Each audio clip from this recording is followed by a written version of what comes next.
Wall Street expectations. Last time weather closed U.S. markets for 2 days straight was in 1888. That's when a blizzard buried New York City under 2 feet of snow. I think the state of New Jersey took it in the neck worse than any other state. 670,000 customers without electricity. Looked like nothing the MTA's ever experienced since the subways have been around for the last 108 years, courtesy of the evil Sandy. An evacuation has been underway this morning in the towns of Moonachie, Little Ferry, and Carlstadt, North Jersey, because of flooding. Ralph Purdy is the police chief in Little Ferry. Right now, about 75% of our town is underwater.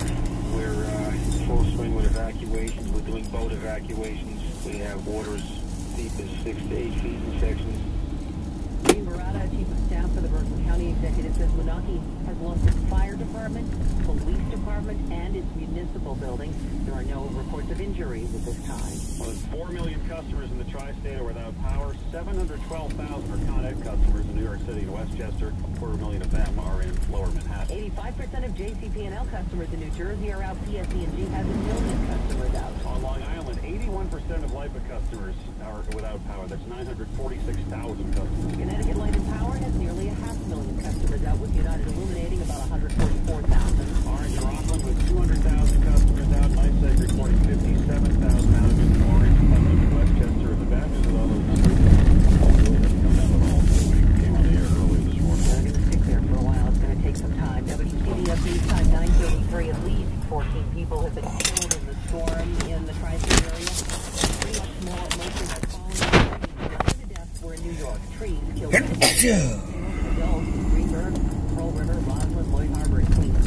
On Staten Island, a tidal surge in Pottenville caused the collapse of 4 homes, killing 1 person.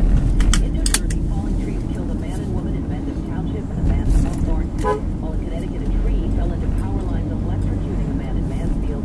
Eastern Connecticut, a firefighter was killed when a tree crushed his fire truck.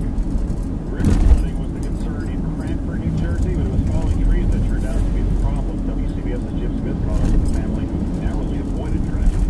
Lucky to be alive. We had that room for 5 minutes, because that's where we were hanging all day. A huge tree near the dealer box backyard smashed the side living room. It sounded like a train coming through. The whole family having a brush with death.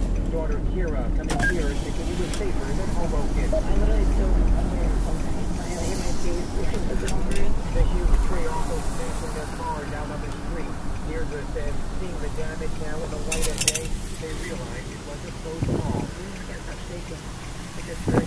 But no one was injured. In Cranford, Jim Smith, WCBS 880 News. WCBS News Time 9:34. Police Commissioner Ray Colley spoke with CBS Morning senior correspondent John Miller earlier. With the latest We're still very concerns about areas on Far Rockaway, in Brooklyn, Coney Island, and again, it's the beach, and as you said,